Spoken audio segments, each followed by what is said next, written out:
तुझ्या ठरलेल्या आणि माझ्या मोडलेल्या लग्नाचं भवितव्य काय असणार आहे आता? काय भवितव्य म्हणजे? तू अक्षराशी लग्न करणार आहेस का? का रे असं काय विचारतोस तू? ती तुझ्यावर प्रेम नाही करू शकणार, तुझ्या घरातही ती राहू नाही शकणार. अरे मग हा फोर्स का करतायत तुम्ही? अधिपती, मला माहितीये की तुझं तिच्यावर प्रेम आहे, पण तिचं तुझ्यावर प्रेम नाहीये ना, आणि हे तुलाही माहिती आहे. कदाचित तुझ्या आई साहेबांना माहिती नसेल, पण आता मला एक गोष्ट सांग की ज्या मुलीचं तुझ्यावर प्रेमच नाहीये अशा मुलीशी लग्न करून काय फायदा? ना ती सुखात राहील, ना तुला सुख देईल, ना तुमचा सुखाचा संसार होईल. हा माहिती आहे, पण आता ते माझ्या हातात नाहीये. मग कोणाच्या हातात आहे? माहित नाही मला. लग्न तुझं आहे ना, पण ते मी ठरवलेलं नाही आहे. मग कोणी ठरवलं? माहित नाही. असं कसं? तसंच आहे. अक्षरांना कसला तरी प्रेशर खाली असं वाटतंय मला. तुला माहित आहे का बाबा? तुला माहित असेल ना. नाही, मला नाही माहिती. मी माहिती काढू शकतो. प्लीज काढ. आणि तू काढ माहिती, मग आपण बघूया पुढचं काय. तू माझं लग्न जोडायला मदत केली होतीस ना, मी तुझं लग्न मोडायला मदत करतो तुझी.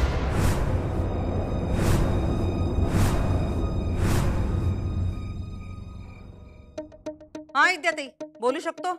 येळ आहे ना? म्हणजे काय? बोला ना, बोला. आज आम्ही तुम्हाला म्हणलो होतो आम्ही येतो म्हणून, पण काही जमलं नाही, माफ करा. जरा गडबड चालू होती. तेच ना, आम्ही विचार करतच होतो, तुम्ही आला नाही ते. नाही, घरात लग्नाची गडबड आहे ना व. अहो, आमच्या एकुलतं एक मुलाचं लग्न आहे. या कार्याची आम्ही कधीपासून वाट बघत होतो, आणि आता ते होतंय म्हणल्यावर काय करू आणि काय नग असं झालंय आम्हाला. तर आपण भेटू आणि बोलू, ठरवूया कसं करायचं, काय करायचं, आणि ते देणे घेण्याचं पण बोलावं लागेल ना. हो हो, तुम्ही सांगा ना कधी भेटायचं ते. ठीक आहे, आम्ही कळवतो तुम्हाला. हो हो हो.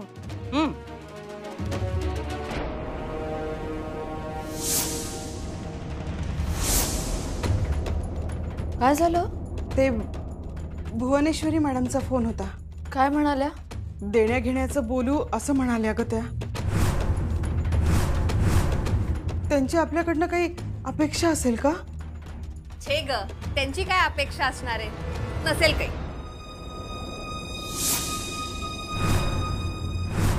म्हणजे मलाही असंच वाटतं, त्यांची काही अपेक्षा नसणार आहे आपल्याकडून. आपल्या परिस्थितीची त्यांना जाणीव आहे, म्हणून तर साखरपुड्याच्या वेळी एक पैसा सुद्धा घेतला नाही त्यांनी आपल्याकडून.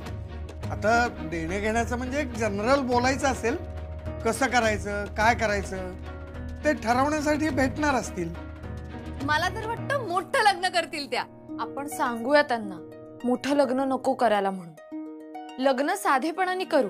जे काही पैसे वगैरे असतील ते चांगल्या कामासाठी खर्च करूया, पण लग्न साधेपणानेच करायचं. जे पैसे असतील ते गरीब विद्यार्थ्यांच्या शालेय शिक्षणासाठी, त्यांच्या वह्या पुस्तकांसाठी, शिष्यवृत्तीसाठी खर्च केले तर ते सत्कारणी लागतील.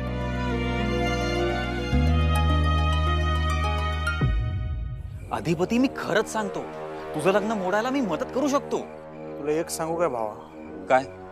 मास्तरीन बाईंवर नेमका कसला दबाव आहे याचं कारण जर तू हुडकू शकलास का नाही, तर काय? तुला वचन देतो, हे लगीन करणार नाही मी.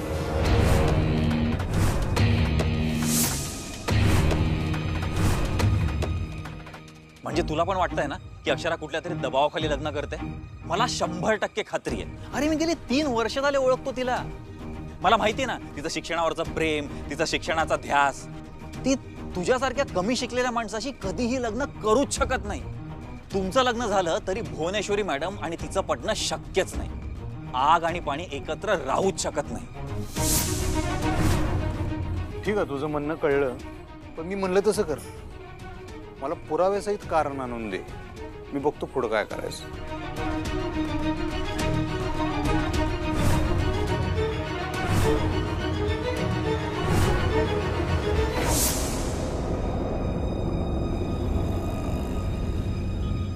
सरकार अजून आलं नाही. चौकात थांबायला सांगितलं ना व? अरे हे काय झालं सरकार? काय नाही, त्यानं फेकला अंगावर. कुणी फेकलं? कमल. मूर्ख आहे का तो? त्याची हिंमत का झाली रंग टाकायची? त्याचा तंगडच तोडतो. कुठे गेला तो? तुला माहित आहे का कुठं आहे ते? उगाच आपलं काय तंगड तोड. तुला तो विषय काय आहे, तो कमल आता कुठं आहे काय माहित आहे? कुठे चाललास बोंबलेत? त्यानं त्याचा राग काढला. सोड की, रंगपंचमी खेळताना रंग उडत नाही का आपल्या तोंडावर, तसं समजायचं. सोड. तोंडावर उडलंय, तोंड धुवून घे. उडलंय. बघा ना इकडं. आणि ऐका, आई साहेबांनी यातलं काय सांगू नका.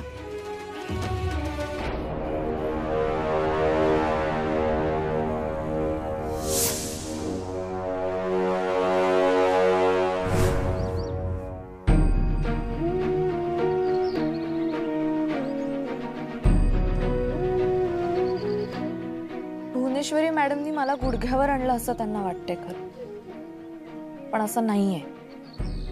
इराच्या प्रेग्नन्सीमुळे मी हे करायला तयार झाली हे कुणालाही माहित नाही आणि मी कुणाला सांगूही शकत नाही. साखरपुडा त्यांना हवा तसा झाला, लग्नावर वायफळ खर्च केला जाऊ नये असं मला वाटतंय आणि त्याबद्दल मी ठाम राहणार आहे. लग्नाचा सोहळा म्हणून गरीब मुलांना शाळेच्या वस्तू वाटायला पाहिजेत, शाळेत काही प्रयोगशील गोष्टी आल्या पाहिजेत, विद्यार्थ्यांना फायदा होईल अशा गोष्टींवर खर्च झाला पाहिजे. लग्न तर मनाचं बंधन आहे, त्याचा दिखावा करण्याची काहीच गरज नाही. उलट ते पैसे चांगल्या कामासाठी वापरले पाहिजे. मला बोलावं लागेल आणि मी बोलणार.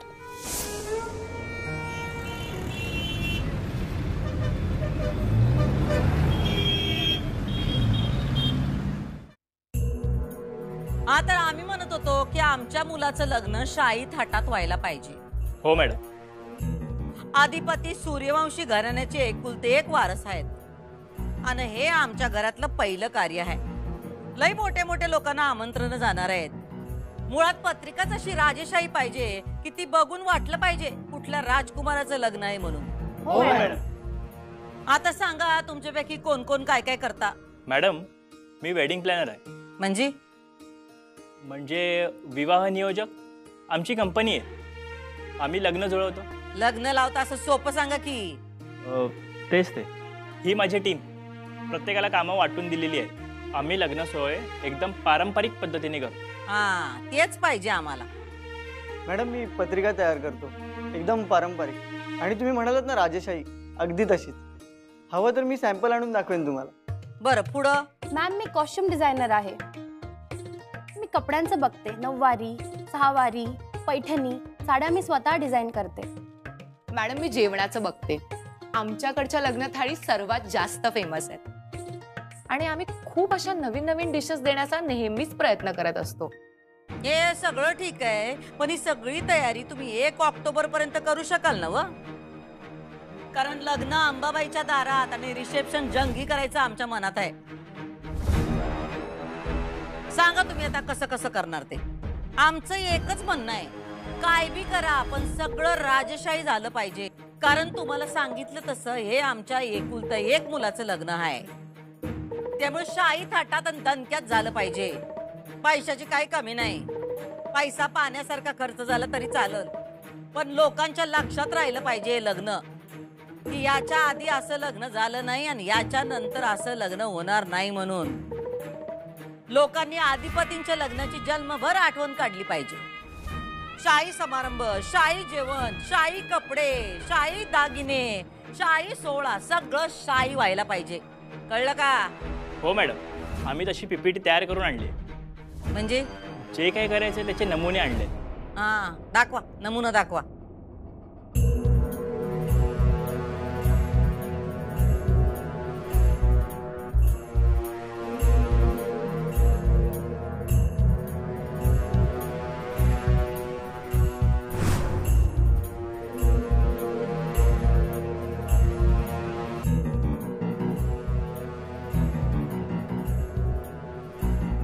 हा पुढं.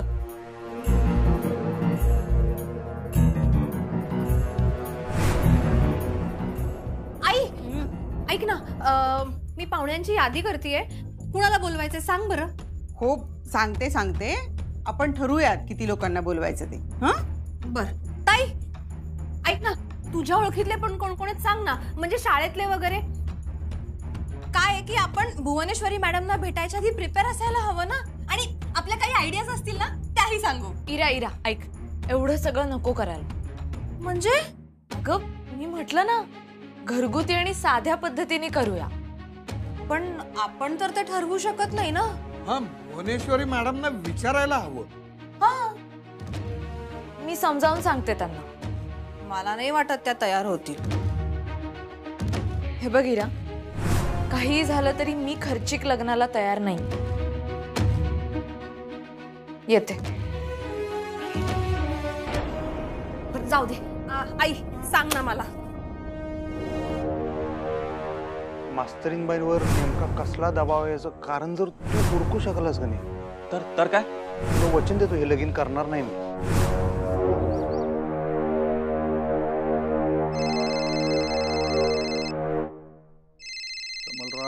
कमलराव झीट आणली राव.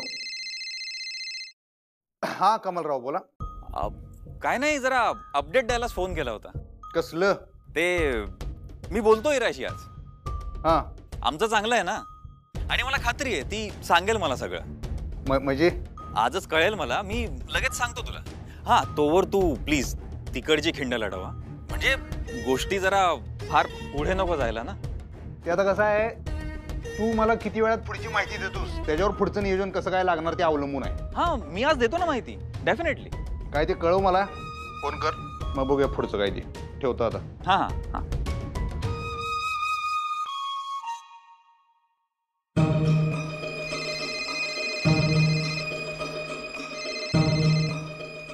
हा मास्तरीन बाई, भेटू शकतो का? आत्ता? हो, का हो, काय आलं? जरा बोलायचं होतं. कशाबद्दल बोला की. भेटूनच बोलूया का आपण सविस्तर? हा, प्लीज या. ठीक आहे चालतंय.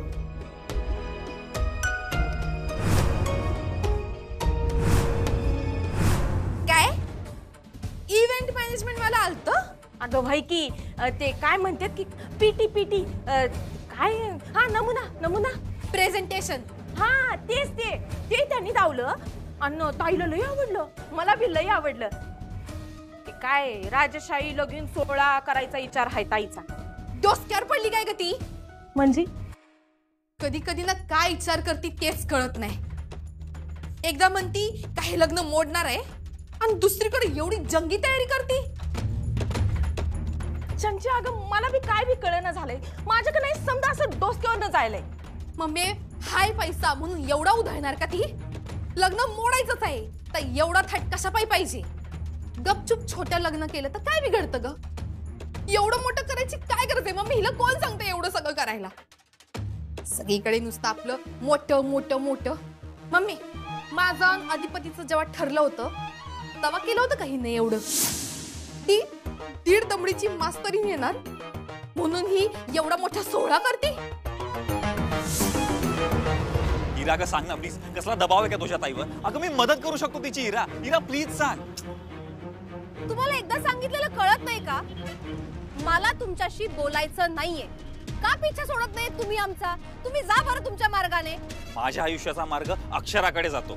मग तिने तिचा मार्ग बदललाय हे दिसत नाही तुम्हाला? तिने तिचा मार्ग बदलला हे दिसतंय मला, पण का बदलला हे कळत नाहीये. इरा, तू सांग ना मला काय झालंय? भुवनेश्वरी मॅडमनी अक्षराला मॅनिप्युलेट केलंय का? कसला दबाव टाकलाय का तिच्यावर? इरा, अगं तू खरं खरं सांगशील तेव्हाच मला कळेल ना, तेव्हाच मी तिची मदत करू शकेल आणि आपल्या दोघांचंही लग्न जुळवू शकेन. काही गरज नाही हात पडायची. आपलं डील विसरलीस तू इरू. एकतर तुम्ही मला इरू म्हणू नका आणि मला आपली डील वगैरे काही माहित नाहीये. इरा ऐक ना अगं असं काय झालंय की तुझी बहीण आणि तू इतक्या बदलल्या आहात? तिकडे तिची इच्छा नसताना ती अधिपतीशी लग्न करायला तयार झालीये. इकडे तुझी इच्छा असताना तू हल्ली निखिलला भेटण्याचा, निखिलशी बोलण्याचा हट्ट माझ्याकडे धरत नाहीस. काय झालंय का इरा? करायचं ना लग्न तुला निखिलशी? माझं मी बघून घे. कसा बघून घेशील तू? हे बघ इरा, माझं आणि अक्षराचं लग्न नाही झालं ना तर मी तुझं आणि निखिलचंही लग्न होऊ देणार नाही, लक्षात ठेव.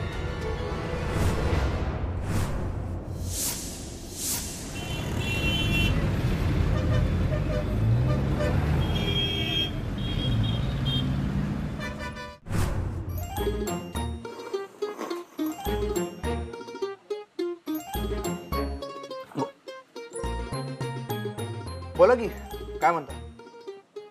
तुम्ही बोला. अहो तुम्ही भेटा म्हणताना आलो मी. तुम्ही चिडला आहात का माझ्यावर? नाही, मला उलट वाटलं की तुम्ही माझ्यावर चिडला का काय. का? मी का? तुम्हाला नको ते विषय काढला ना मी काल. कुठला? कमल. तो नको असलेला नाही, संपलेला विषय. म्हणजे नको असलेला विषय म्हणजे नको आहे पण आयुष्यात आहे, तसं कमल हा विषय माझ्या आयुष्यात, मनात, भविष्यात कुठेच नाही. मास्तरीनबाई तुम्ही ना ऐका ऐका ऐका अधिपती, हा मला असं वाटतं आता आपण एकमेकांना समजून घेऊन एकमेकांचा रिस्पेक्ट केला पाहिजे. तो करतोयच किंवा आम्ही. थांबा, माझं बोलणं तरी पूर्ण होऊ दे. बोला. आपल्यामध्ये शिक्षणाची दरी आहे. तेच अहो तुम्ही हे बघा, दुसरे बोलत असताना आपण फक्त ऐकायचं, मध्येच त्यांना थांबवून आपलं सुरू नाही करायचं, वाट पाहायची. ठीक आहे ठीक आहे, आता तुम्ही बोला मग मी बोल. पुन्हा तेच केलं तुम्ही. बोला बोला बोला. हा, आपल्यामध्ये शिक्षणामुळे एक दरी आहे आणि ती आपल्याला दूर करता येणार नाहीये. बोलू काय? ऐकून घ्या आधी माझं. त्यामुळे मला असं वाटतं की आपण एकमेकांना समजून घेतलं पाहिजे. म्हणजे काय करायचं? चांगला प्रश्न आहे. वाट वाट बघतोय तुमची. तुमचं झालं की मी बोलणार. नाही नाही, माझं झालं नाही अजून. नाही, मला वाटलं तुम्ही एकदम असं थांबला. बोला बोला बोला बोला. तर समजून घेणं म्हणजे एखादा विषय चालू असेल तर त्याबद्दल तुम्हाला काय वाटतं, मला काय वाटतं, काय योग्य आहे, काय चूक आहे, या सगळ्याचा विचार करून मग निर्णय घेणं. कळलं नाही? उदाहरणार्थ, आता लग्न कसं करायचं हा मुद्दा असेल तर तुम्हाला कसं करायचंय लग्न? मला करायचंच नाही, तोच मुद्दा आहे. ते झालं, तो विषय संपलाय आता. म्हणजे आता आपलं लग्न ठरलंय, साखरपुडा झालाय, तर आता हे लग्न कसं करायचंय ह्यासाठी. हा, मग ते लग्न ज्यांनी ठरवलंय त्यांनी बघायचं मग काय ते कसं करायचं बिसं करायचं. आता विचारू नका मला. म्हणजे आता हे लग्न तुम्ही आणि आमच्या आईसाहेबांनी ठरवलंय ना. आता त्याची तयारी कशी करायची आणि त्याचं काय करायचं, पुढे काय घोळ घालायचं तुम्ही दोघी बघा, मला विचारू नका. पण तुम्ही माझी साथ दिली पाहिजे ना. साथ देतो, ह्या क्षणापासून देतो. पण काहीतरी पण आहे ना पुढे. बरोबर. अधिपती बघा मास्तरीनबाई, आम्ही तुमची साथ द्यायलाच जन्माला आलोय. फक्त सत्य काय ते आम्हाला कळलं पाहिजे, एवढाच माझा आग्रह आहे. तुम्ही खरं काय ते सांगा की आम्ही तुमच्या बाजूने उभं राहू. काय खरं? तुम्हाला माहित नसल्यावर काय करतो मास्तरीनबाई? सांगा की तुमच्यावर काय दबाव आहे, तेच विचारतो मी तुम्हाला 10 वेळा.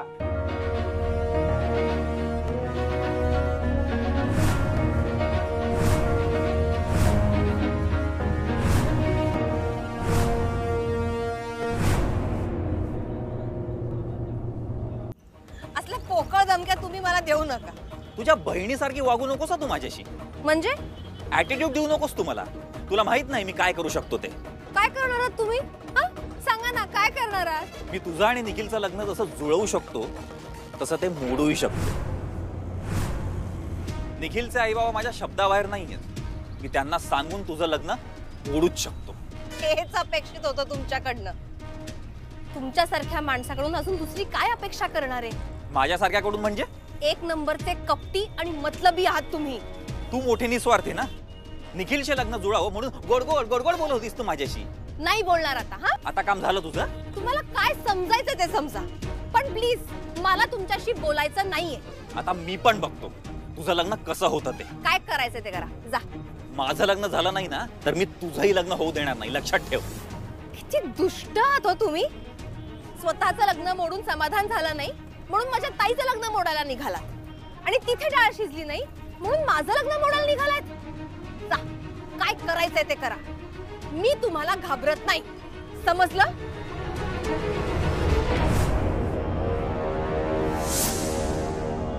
सांगा काय दबाव आहे? नाहीये. खोटं बोलताय. असं तुमचं मत आहे. बरं ठीक आहे, माझं म्हणणं आहे ना. आता एक काम करा, तुम्ही शपथ घ्या आता मोठ्या मास्तरीनबाईंची. तुमच्या आई साहेबांची शपथ घेऊन सांगा मला की हे लग्न तुम्ही राजी खुशीनं करालाय, कुठल्याही ना इलाजाशिवाय करालाय, कुठल्याही दबावाशिवाय करालाय. सांगा. ताई, मी प्रेग्नंट आहे. मला दिवस गेले. तुझं लग्न झालं नाही ना तर आम्ही इराला सून म्हणून आणणार नाही. मला तुम्ही आवडलात. ते नाही म्हणाले. इकडं लग्नाला होकार, तिकडं मॉलला नकार. घ्या की शपथ आणि सांगा. नाही घेणार मी शपथ. का? माझा विश्वास नाहीये शपथेवर. हो मास्तरीनबाई, तुम्ही ना अजून बी खरं बोला. लग्नासारखा विषय आहे काय? हे आयुष्यभराचं नातं आहे, 7 जन्माचं. ह्या नात्याचा पाया विश्वास असला पाहिजे, बाकी काय नाही. प्रेम असलं पाहिजे. आमचं प्रेम आहे की तुमच्यावर, पण तुम्ही जो होकार दिला ना त्याच्यावर विश्वास नाही आहे माझा. कारण सारखं शिक्षण शिक्षण शिक्षण करणारी मास्तरीन बाई अशा आमच्यासारख्या कमी शिकलेल्या पोराच्या गळ्यात माळ घालायला कशी काय तयार झाली बरं? मला चांगलं माहित आहे आमच्या आईसाहेब जे म्हणतात ते करूनच दाखवतात. त्यांनी असं काय केलंय की ज्याच्यामुळे तुमचा नकार होकारात बदललाय? मला सांगा. हे बघा, तुमचं माझ्यावर प्रेम आहे आणि माझा तुमच्यावर विश्वास आहे. तुमचा माझ्यावर विश्वास असण्यापेक्षा मला काय वाटतं माहितीये, तुमच्यावर जास्त दबाव आहे. तुम्ही काय समजायचं ते समजा. तुमचं प्रेम आहे म्हणताय ना तुम्ही माझ्यावर, मग विश्वास का नाही ठेवत तुम्ही? अहो, विश्वास ठेवायलाच खरं बोललं पाहिजे. ह्या नात्याचा पाया काय मला सांगा? दबाव, नाईलाज, ताण. मला वाटतं ह्यो असा आपला संसार सुखाचा होणार आहे? म्हणजे तुम्ही माझी साथ नाही देणार? नाही देणार. मग कोणाची साथ देणार? सत्याची साथ देणार मी. तुम्ही खरं बोला, मी साथ देतो की. अधिपती, तुम्ही कधीपासून एवढे सत्यवानाचा अवतार झालात? लग्न आहे हो, खेळ नाही भातुकलीचा माझ्यासाठी. खरं सांगू काय, तुमच्या नकाराचा झाला नाही तेवढा त्रास मला तुमच्या होकाराचा व्हायला लागला. कारण तुमचा नकार तुमची मर्जी होती, तर जो तुमचा होकार आहे ना ते आमच्या आईसाहेबांची मर्जी आहे. तुम्हाला तर तुमच्या आईसाहेबांची मर्जी राखायला आवडतं ना, त्यांच्या शब्दाचा मान ठेवला पाहिजे तुम्ही. म्हणूनच तर तुमच्या इच्छेचा बी मान ठेवायचा आहे.